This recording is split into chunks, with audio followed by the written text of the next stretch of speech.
Call to order the April 11th meeting of the Cary Town Council. At this time, I would recognize Councilmember Colin Johnson for ceremonial opening. Thank you, Mayor. I want to share with everyone that April is Child Abuse Prevention Month. I'm really glad to bring awareness to this issue. It's very, very important to me. At any time of the year, you'll sometimes see me wearing my, I got my lapel pin here. It's a blue pinwheel. And I wear it to events around Cary and to other places to remind folks that there's no excuse for child abuse. That's this year's program being run by our local child welfare division.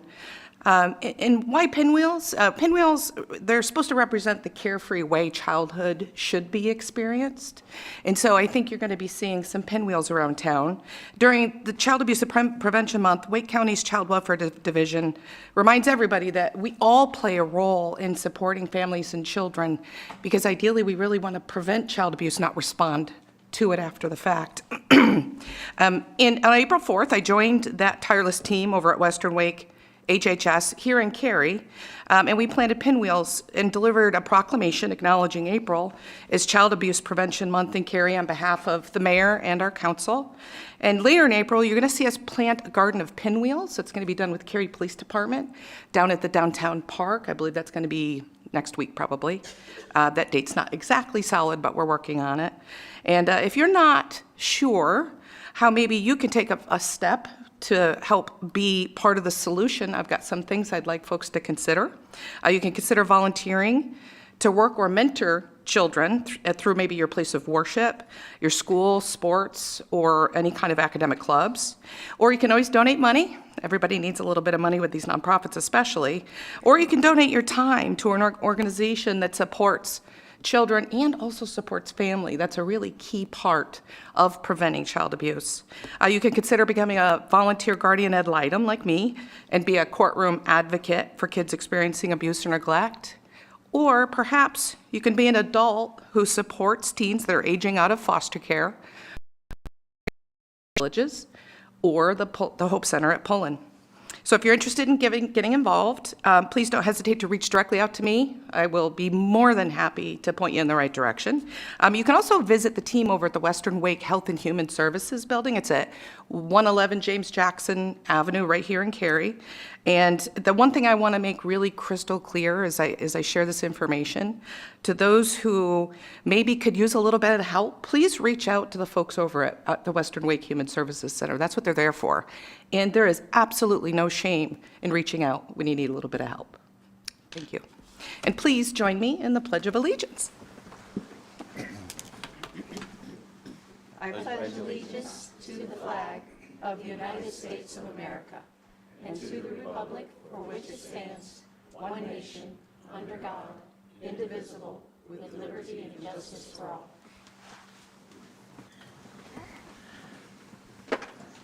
First order of business is to adopt the agenda. There has been a change to our agenda. The applicant for 22 REZ 14 Carpenter Fire Station Road at Highcroft PDD has requested the item be removed from tonight's agenda.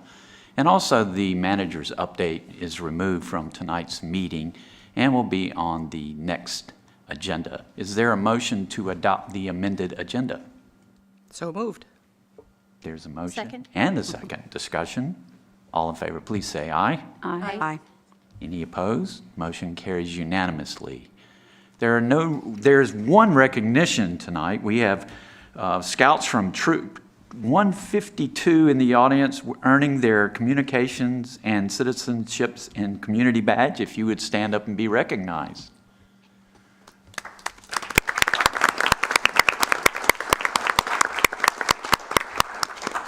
This will be a short meeting, guys, so you got out lucky. Next order of business is Public Speaks Out. We've included instructions for speaking at this forum on the online and printed agendas. There were three opportunities to participate in Public Speaks Out through written comments, calling in, or attending here tonight in person. And if you are here in person and would like to speak, I would ask that you take a seat in the rows to my right that are reserved for you. Public Speaks Out speakers have 3 minutes each for their comments, and speakers may speak on any topic that is not a public hearing. And that's to your benefit because you get more time to speak at a public hearing. The 3-minute time limit will be enforced, not to be rude, but to be fair to all of our speakers. There is a timer on the podium. It'll start off with a green light. When you have 30 seconds remaining, it will turn yellow. And when it flashes red, that means your time is expired, and that's the point. I will interrupt you, again, not trying to be rude, but trying to be fair to all of our speakers. I thank everyone in the audience for understanding that this is a business meeting. Please do not applaud, make remarks from your seats, or anything else that may distract from this meeting. So now is the time for Public Speaks Out, and I'm going to call on the clerk to read any written comments and call on any registered speakers. We had 2 written comments. Richard Carroll states the urgent need for environmental action, emphasizing the impact of human activity on Earth's ecosystem, citing development in Cary as impacting watershed and urban forest conservation. He urges more thoughtful development practices to align with conservation goals and mitigate environmental damage in Cary. Our second written comment is from Bud McCarty, who raises concerns about parking issues and pedestrian safety on West Chatham. These comments have been passed along to the police department traffic safety team. Thank you, Ms. Johnson. Any registered speakers this evening? No registered speakers. If you are here in the audience and would like to speak at Public Speaks Out, not a public hearing, now's your opportunity, and I would invite you forward at this time. Anybody to speak at Public Speaks Out? Seeing no one, we'll close Public Speaks Out and move to our 4th item, which is the consent agenda. For the benefit of people watching our meeting on TV, I'll take a moment to review the consent agenda items. Please keep in mind that 1 vote approves the consent agenda items. On the consent agenda, we have 23A07, which is 6200 and 6308 Holly Springs Road. We have 23REZ11, which is 2500 Piney Plains rezoning and statement of consistency. Would council members like either of these pulled for discussion? If not, I would entertain a motion to approve the consent agenda. So moved. Second. There's a motion and a second. Discussion. All in favor, please say aye. Aye. Any opposed? Motion carries unanimously. We now move to our one and only public hearing. Same rules apply for public hearings that apply for Public Speaks Out, except for speakers now have 5 minutes each for their comments. And our first and only public hearing is the requested amendments to Fenton Development Agreement, and Assistant Director of Development Services, Rob Wilson, will present the item, and then council may take action. Mr. Wilson. Good evening, Mayor and Council. This is a public hearing to consider amendments to the Fenton Development Agreement. After the public hearing, the council may choose to take action on the request if desired. A lot of time has passed, and there's a 10-year history with Fenton, so I'm going to spend a little more time giving some background to explain how we got here tonight. So let's start with a quick overview of Fenton. Fenton is part of the Eastern Cary Gateway Special Planning Area, located on the east side of Cary along Interstate 40. The 92-acre Fenton site is located in the center of the Eastern Cary Gateway area between Carytown Boulevard and the Wake Med Soccer Park. In 2018, the Fenton rezoning and preliminary development plan was approved. Part of what made Fenton unique was its commitment to vertically integrate uses and structured parking. Fenton's rezoning includes the ability to build up to 1.2 million square feet of office, 500,000 square feet of retail, 920 dwelling units, and up to 450 hotel rooms. Another part of what made Fenton special was that one of the project zoning commitments was a design guidebook that articulated a higher level of quality and appearance for the development while simultaneously providing the flexibility to utilize signature architecture and pursue a unique sense of place. But how did we get here? Well, the history began in 2011 when the state decided to sell surplus land. After a failed rezoning in 2013, the Fenton developer got the property under contract in 2014 and began talking with the town about how the site might develop. At the same time, we were working on the Imagine Cary Community Plan in the Eastern Cary Gateway Special Planning areas. The community plan was adopted in 2017, and a year later, the original Fenton rezoning was approved. 4 years later, Fenton celebrated its grand opening in June of 2022. But how did the development actually get built and come into being?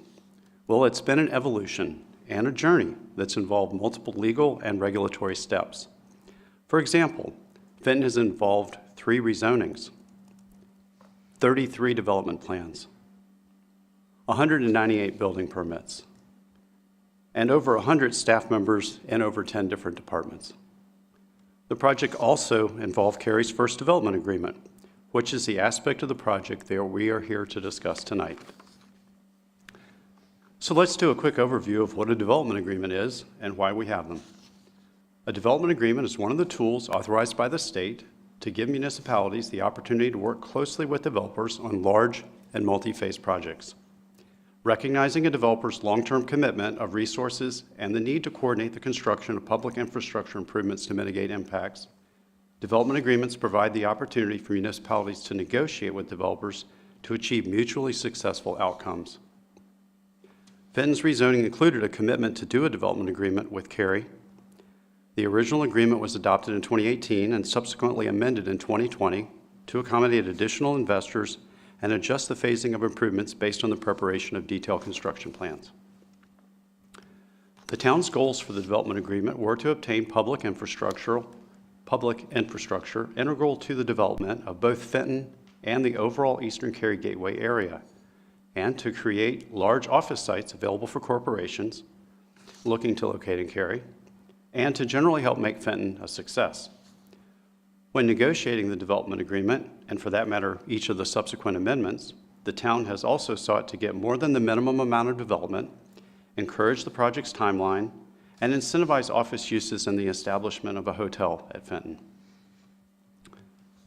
The Fenton Development Agreement includes several key public improvements, ranging from widening Carytown Boulevard, constructing Trinity Road and Quinard Road, along with public water lines along these roads that service the area and provide fire protection.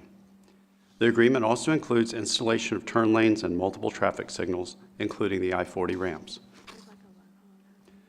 The Fenton Development Agreement also included the construction of the Walnut Creek Greenway in 2 phases. As part of obtaining these improvements, the agreement included a maximum of $22.5 million in reimbursement. This amount was based on both staff and developer estimates.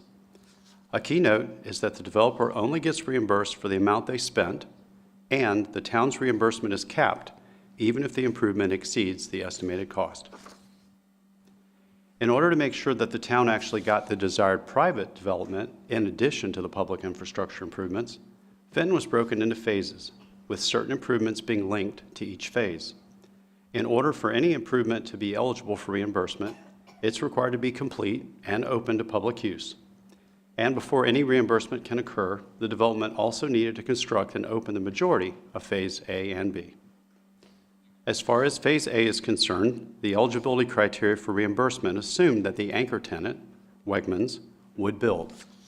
This anticipated activity has not occurred. Although the pad and associated parking deck were built, Wegmans remains under lease and has elected not to build at this time. This lack of construction means that Fenton is not eligible for any reimbursement per the development agreement at this time. Meanwhile, in Phase B, the developer has built and opened all of the required buildings. For that matter, the developer even met a key density bonus that's incorporated in the agreement, building more office and residential uses than required. Along the way, the developer constructed all of the public infrastructure associated with Phases A and B. Specifically, the developer has widened Carytown Boulevard and constructed Trinity Road with separate bike lanes and installed traffic signals in key locations. The developer has also constructed the first phase of Quinard Road and has constructed the first phase of the Walnut Creek Greenway. As far as the overall development, Fenton has developed approximately 900,000 square feet in Phases A and B, with 9 restaurants and bars, 30 retailers, 11 office tenants, 357 apartments, and a movie theater. 95% of Fenton's retail space is leased, and 80% of Fenton's office space has been leased. Fenton has also just started construction on its third parking deck with a total of 772 spaces and 40 EV charging stations. So even though the anchor tenant in Phase A has not built, Fenton has otherwise met the intent of the agreement, both in terms of private development and public infrastructure. Accordingly, we have proposed some amendments to the Fenton Development Agreement. The primary amendment is to remove Phase A completion requirements. Secondary clarifications include dividing reimbursement for Quinard Road into two parts to match the phasing. And by the way, the construction on the second phase of Quinard is scheduled to begin this summer. Other clarifications include granting the developer flexibility to shift leftover funding for a facility that costs less to another facility that costs more, as long as the total payments do not exceed the maximum allowed. And finally, simplifying the reimbursement categories to incentivize development in the next phase of the project. This concludes my presentation. The developer's representative, Russell Killen, is here to provide comments on their behalf, and following the public hearing, I'm available for your questions. Thank you, Mr. Wilson. And the former mayor of Knightdale coming to the podium. Good evening. A happily retired politician, thank you. I am Russell Killen. I'm with Parker Poe, 301 Fayetteville Street, Raleigh, North Carolina. It's good to be here tonight. I always enjoy coming here because your staff does such an excellent job. I really end up with very little to do other than to come here and thank them because they have done a great job, from Lisa to Rob to all the planning staff working through this. And thank you on behalf of the developers of Fenton for honoring the intent of the development agreement and moving forward with this amendment. We had some circumstances we didn't expect. We've worked through it. I believe everybody's happy with things are going. And so really with that, it was just to come and say, thank you for considering this. Thank you for the staff for getting us here. I am happy to answer any questions, but having sat in your seat, I'm also happy to get you out of here sooner rather than later, and so I'll quit talking now. Thank you, Mr. Killen. Okay, thank you. Mr. Wilson, are you done? All right. So now is the time for the public hearing for the amendments to the Fenton Development Agreement, and I'll call on the town clerk for any written comments or any call-in or any registered speakers. No written comments, no registered speakers. And if you're in the audience and would like to speak at this public hearing, now's your opportunity, and I would invite you forward. Anyone to speak at this public hearing? Seeing no one, I'll close the public hearing and open it up to council members for questions of Mr. Killen or comments or a motion. I have a question. Mr. Wilson, are there any downsides or any vulnerabilities for us taking this move? We've looked to, staff has spent a lot of hours thinking through and discussing this with the applicant. We don't believe there are. We believe that this reflects the developer having met the intent of the agreement. Although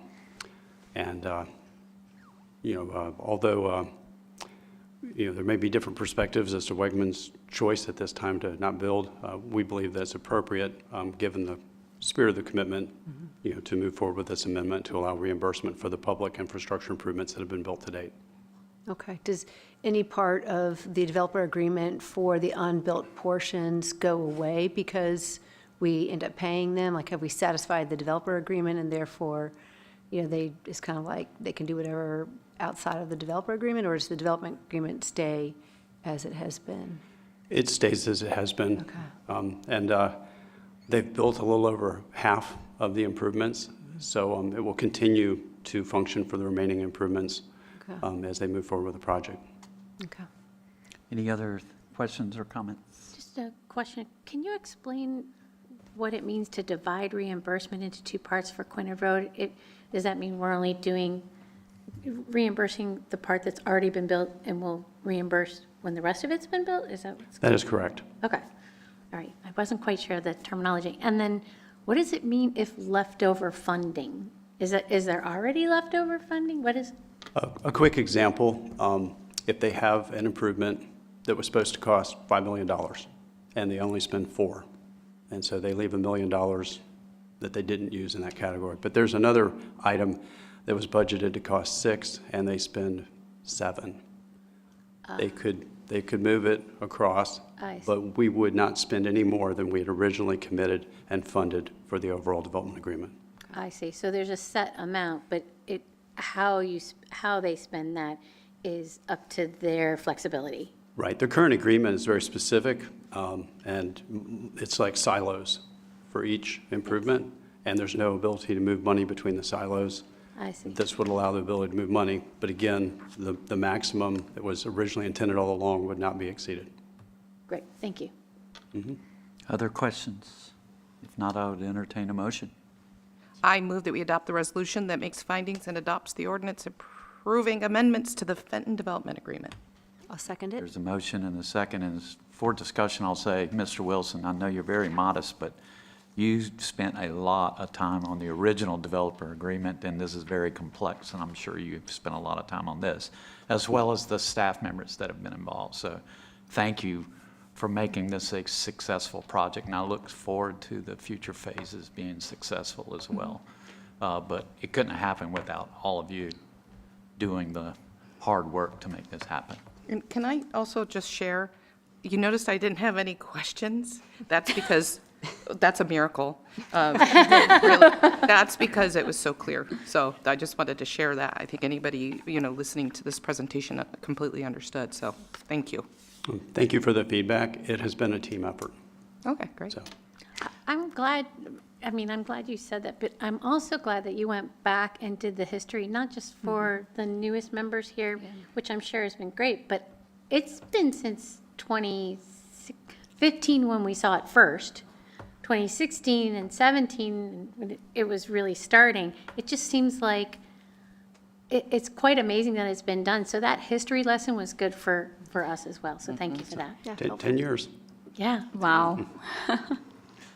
All right, we have a motion on the table. All in favor, please say aye. Aye. Any opposed? Motion carries unanimously. Thank you, Mr. Wilson. Thank you. Our discussion item was pulled from the agenda. We have no other business this evening. Meeting adjourned.